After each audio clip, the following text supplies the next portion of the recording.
kita akan membahas statistik untuk data berkelompok. Untuk data berkelompok, kita akan membahas ukuran pemusatan data terdiri dari rataan, modus, dan median. Kemudian ukuran penyebaran data terdiri dari jangkauan, simpangan rata-rata, ragam dan simpangan baku, dan yang terakhir mengenai ukuran letak kumpul data yang terdiri dari kuartil, desil, dan persentil. Untuk yang pertama kita bahas ukuran pemusatan data berkelompok. Nah, yang pertama kita bahas adalah rataan data berkelompoknya. Kita akan menggunakan data yang seperti contoh sebelumnya yang kita sudah susun datanya pada tabel distribusi data berkelompok. Ada 1, 2, 3, 4, 5, 6 kelas ya. Kita sudah cari nilai rata-ratanya, kemudian sudah masukkan frekuensinya. Nah, untuk rataan berkelompok rumus yang digunakan adalah sigma xi data tengah, nilai tengah kali frekuensi. Kemudian dibagi total frekuensi. Sigma di sini menyatakan total ya. Saya buatkan kolom tambahan di sini totalnya. Karena yang dibutuhkan di sini xi dikali fi, makanya kita akan buat satu kolom lagi yaitu kolom xi kali fi. Untuk yang pertama 5,5 dikali 6 itu menghasilkan 33. Kemudian 15,5 kali 7 itu menghasilkan 108,5. Kemudian 25,5 kali 11 280,5. Kemudian dikalikan 284 182 222. Kemudian saya jumlahkan semua, totalnya adalah 1110. Kemudian kita masukkan ke dalam rumus. Rumusnya adalah total xi dikali fi yaitu 1110 dibagi 40. Hasil pembagiannya adalah 27,75. Ini adalah rataan data berkelompok dari tabel distribusi di atas. Yang selanjutnya kita akan membahas modus untuk data berkelompok. Ya, kita gunakan data yang tadi. Apa itu modus? Modus adalah nilai yang paling sering muncul. Nilai yang paling sering muncul dalam data berkelompok kita bisa lihat dari frekuensinya. Di sini yang paling banyak frekuensinya adalah yang ini, 11. Oleh sebab itu kita tetapkan ini sebagai kelas modus. Kelas modus kemudian kita aplikasikan atau kita gunakan rumus modus untuk data berkelompok yaitu B ditambah D1 per D1 tambah D2 kali K, di mana B itu adalah tepi bawah kelas. Kemudian D1 adalah selisih frekuensi kelas modus dengan kelas sebelumnya, D2 selisih dengan kelas sesudahnya, K itu panjang kelas. Karena kita sudah tetapkan ini sebagai kelas modus, maka B-nya adalah tepi bawahnya. Tepi bawahnya berarti 21 kurang 0,5 menjadi 20,5. Kemudian ditambah D1-nya itu kita lihat dengan kelas sebelumnya. Selisih 11 dan 7 adalah 4. Per 4 lagi ditambah selisih dengan kelas sesudahnya yaitu 3. Kemudian dikali K. K itu adalah panjang kelas. Cara untuk melihat panjang kelas adalah dari batas bawah 1, 2, 3, 4, 5, 6, 7, 8, 9, 10. Sehingga 1 sampai 10 panjang kelasnya itu adalah 10. Sehingga ini kalau kita operasikan 20,5 ditambah 4 bagi 7 kali 10 adalah 5,7 dijumlahkan menjadi 26,2. Sehingga modus untuk data kelompok di atas adalah 26,2. Yang selanjutnya adalah median. Median untuk data berkelompok kita masih gunakan data yang sebelumnya. Nah, untuk median itu adalah nilai tengah, atau median itu sama dengan Q2, kuartil kedua. Nah, untuk data berkelompok, median dapat dicari dengan B ditambah dalam kurung 1/2N kurang FKK per FM dikali K. B itu sama dengan yang di atas tepi bawah, namun kelasnya sekarang kelas median. FKK itu frekuensi kumulatif kurang dari sebelum kelas median. Fn itu frekuensi kelas median. K itu sama seperti di atas panjang kelas. Nah, di sini bagaimana cara mencari kelas median? Cara mencari kelas median adalah kita lihat 1/2n-nya. 1/2n berarti 1/2 dikali 40 sama dengan 20. Berarti kita harus mencari kelas yang mengandung data ke-20. Kalau kita lihat di sini, kita bisa lihat dari frekuensi. Kelas yang pertama mengandung data 1 sampai 6.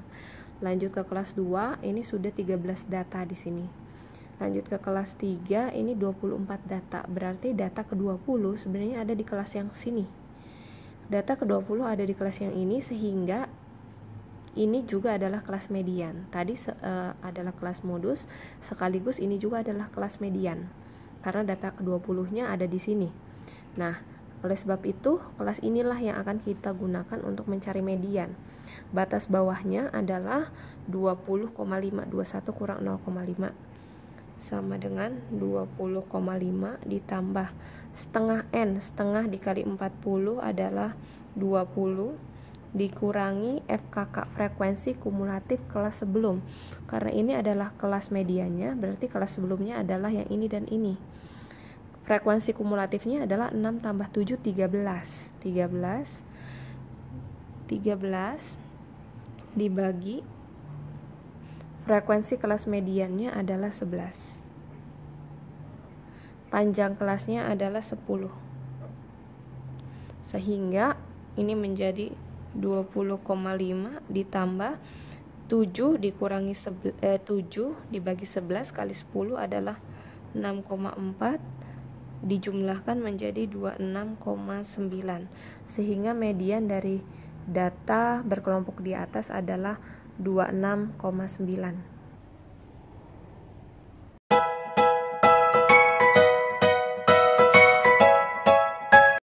Selanjutnya kita akan melihat bagaimana cara menghitung ukuran letak kumpul data berkelompok. Kita akan melihat letak suatu data. Yang akan kita bahas pertama itu letak dari kuartil. Kita review lagi bahwa kuartil itu adalah datum yang membagi data menjadi 4 bagian. Contoh ini adalah suatu data, di sini X-min, di sini X-max. Kemudian data itu dibagi menjadi 4 bagian sama besar, maka kita akan mendapatkan 3 kuartil. Kuartil 1, kuartil 2, kuartil 3. Kuartil 2 di sini sebenarnya sama dengan median, data tengah. Nah, rumus untuk data berkelompok dari kuartil 1, kuartil 2, kuartil 3 adalah untuk kuartil pertama B1 ditambah, karena kuartil 1 adalah 1/4N dikurang FKK S1 per FQ1 dikali K, dengan B1 itu adalah tepi bawah kelas kuartil pertama, FKK S1 adalah frekuensi kumulatif sebelum kelas kuartil pertama, FQ1 adalah frekuensi kelas kuartil pertama, dan K itu adalah panjang kelas. Ini berlaku sama untuk Q2 dan Q3, hanya kita tinggal ubah di sini Q2, Q2, Q2, untuk Q3 adalah Q3, Q3, Q3. Untuk Q2 di sini pasti B2 ditambah bedanya dengan ini 1/4, ini menjadi 2/4 atau 1/2N dikurangi FKK S2 per Q2 kali K.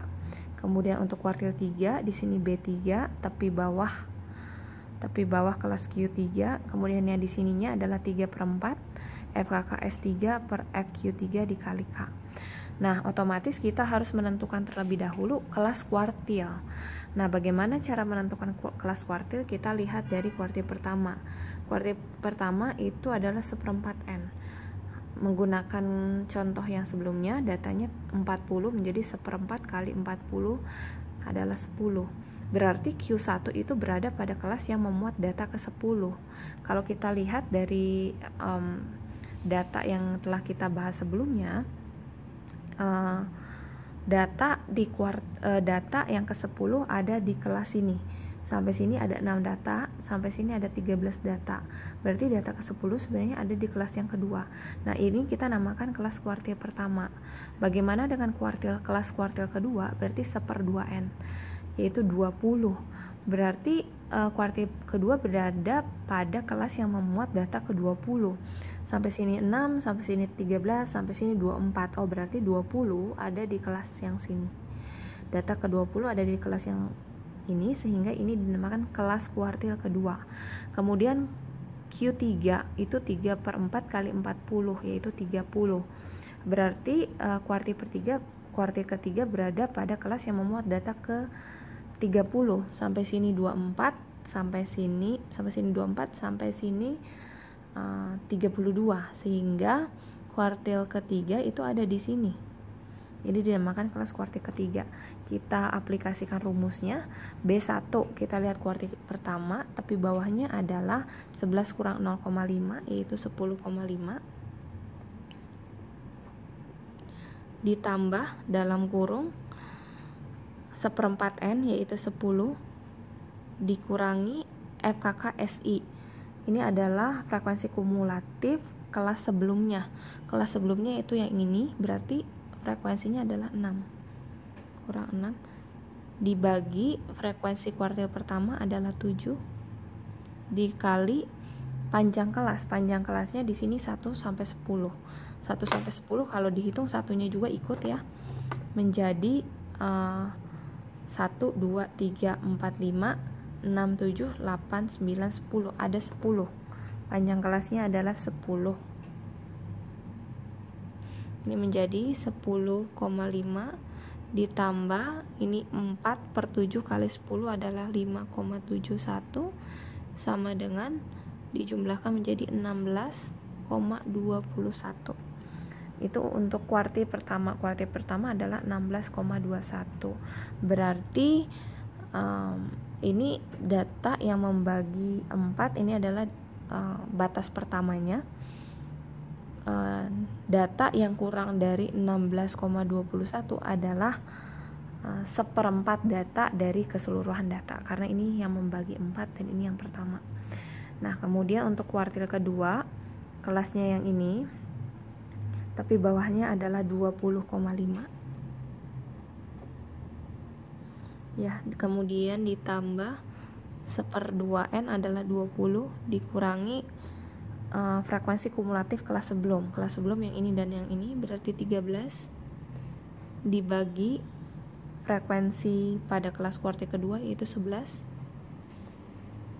kelas panjang kelasnya 10, sehingga ini menjadi 20,5 ditambah 7/11 kali 10 6,36 sama dengan 26,86. Q2-nya adalah 26,86.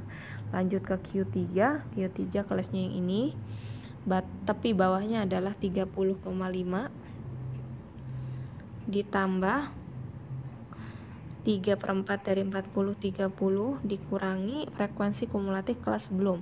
Kelas sebelumnya berarti yang ini 6 tambah 7 tambah 11 yaitu 24 dibagi kelas kuartil ketiga 8 dikalikan 10 menjadi 30,5 ditambah 6 dibagi 8 kali 10 7,5 sama dengan 38. Inilah nilai dari kuartil pertama, kuartil kedua, dan kuartil ketiga dari data berkelompok tersebut. Selanjutnya kita akan bahas mengenai desil. Desil adalah datum yang membagi data menjadi 10 bagian. Ya, sehingga kalau dari sini sampai ke sini datanya, maka dibagi menjadi 10 bagian, ada 9 desil, dari desil pertama sampai desil ke-9. Nah, rumusnya kira-kira sama seperti yang sebelum-sebelumnya. Polanya sebenarnya sama, hanya tinggal diganti. Misalkan di sini cari desil ke-4. Berarti di sini batas tepi bawah dari kelas desil keempat, M-nya diganti 4/10 ya kan, dikali N, FKK frekuensi kumulatif kelas sebelumnya, frekuensi kelas desil dikali K. Ya, kira-kira polanya sama. Contoh soalnya, carilah desil keempat dan desil ke-7 dari data berkelompok di atas. Data keempatnya, desil keempatnya berarti rumusnya B4 ditambah 4/10 dikali N, N-nya 40, kurang FKKSD per FD4 dikali K. Nah, otomatis terlebih dahulu kita harus cari kelasnya, kelas desil keempat. Itu diambil dari 4/10 dikali 40 yaitu 16. Berarti berada pada kelas yang memuat X16. Kalau kita lihat di sini, sampai sini ada 6 data. Sampai sini ada 13 data. Sampai sini ada 24 data. Berarti data ke-16 sebenarnya ada di sini. Ini kita namakan kelas desil keempat. Untuk tepi bawah kelas desil keempat yaitu 21 dikurangi 0,5 menjadi 20,5 ya. Sehingga sama dengan 20,5 ditambah 16 dikurangi frekuensi kumulatif kelas sebelum, karena ini adalah kelas desil keempat, sebelumnya adalah kelas yang ini dan yang ini. Frekuensi kumulatifnya adalah 13 ya. 13 dibagi panjang kelas dibagi dengan frekuensi dari desil kelas desil keempat, frekuensinya adalah 11.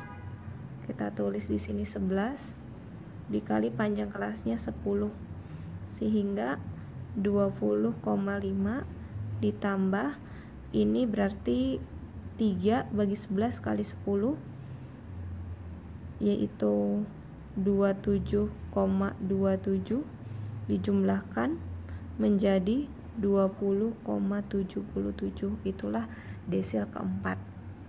Kemudian untuk desil ketujuh berarti rumusnya B7 ditambah 7/10 dari 40 dikurangi FKKSD dibagi frekuensi desil ketujuh dikali K. Nah, untuk terlebih dahulu kita harus mencari kelas desil ketujuh. Caranya yaitu 7/10 dari 40 adalah 28. Berarti desil ketujuh berada pada kelas yang memuat X28.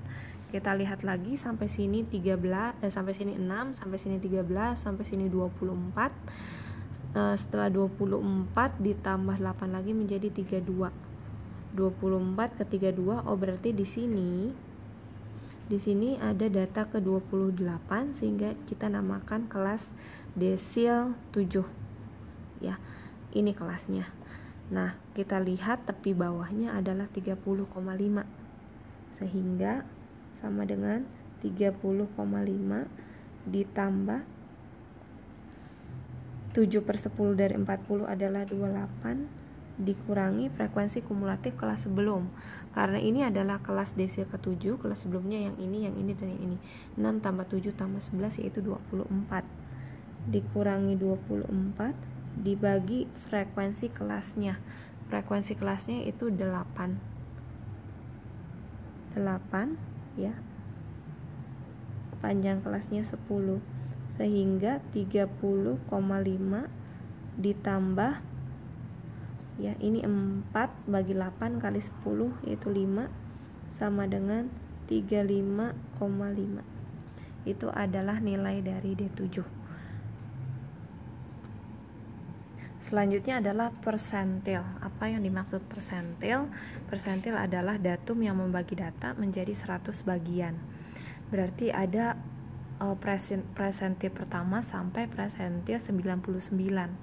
Rumusnya sama seperti pola kuartil maupun pola desil, yaitu BM ditambah M sekarang per 100 kali N kurang FKKSP per FM dikali K. Nah, salah satu contohnya coba cari presentil ke 98 dari data yang sebelumnya. Nah, otomatis kita harus cari dulu kelasnya. Kelasnya bisa didapat dari 98 dibagi 100, tadi datanya adalah 40 kali N ya. Itu menjadi 39,2. Kita bulatkan ke bawah menjadi 39. Itu berarti presentil ke 98 berada pada kelas yang memuat X ke 39. Nah, kalau kita lihat data yang sebelumnya, X39 ya, X39 itu adanya di sini. Ya, karena di sini ada 36, 37, 38, 39 sampai 40 ya, sehingga data ke 39 ada di sini. Ini adalah kelas presentil ke 98. Kita lihat tepi bawahnya adalah 50,5. Kita masukkan ke dalam rumus ya. Sama dengan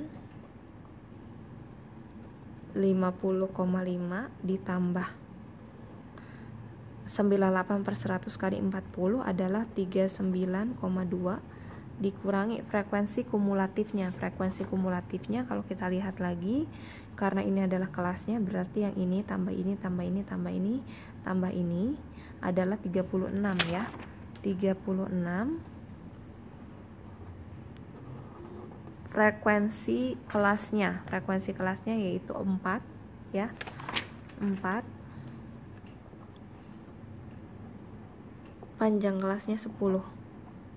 Ini menjadi 50,5 ditambah dikurangi dibagi 4 kali 10 hasilnya 8 menjadi 58,5. Sehingga persentil ke-98 dari data sebelumnya adalah 58,5.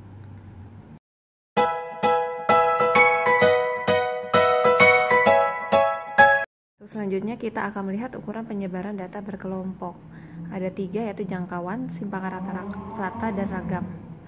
Nah, untuk jangkauan sendiri rumusnya sebenarnya sama dengan data tunggal, yaitu X maksimum dikurangi X minimum. Dari data contoh sebelumnya, video sebelumnya, X max dari data berkelompok yang sudah kita bahas adalah 57 dan X minnya adalah 1. Sehingga 57 kurang 1 yaitu 56.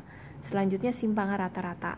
Simpangan rata-rata sebenarnya kita sedang mencari data yang mencerminkan penyebaran tiap datum terhadap nilai rataan ya. Simpangan itu berarti menyimpang dari standar. Standarnya di sini adalah nilai rata-ratanya.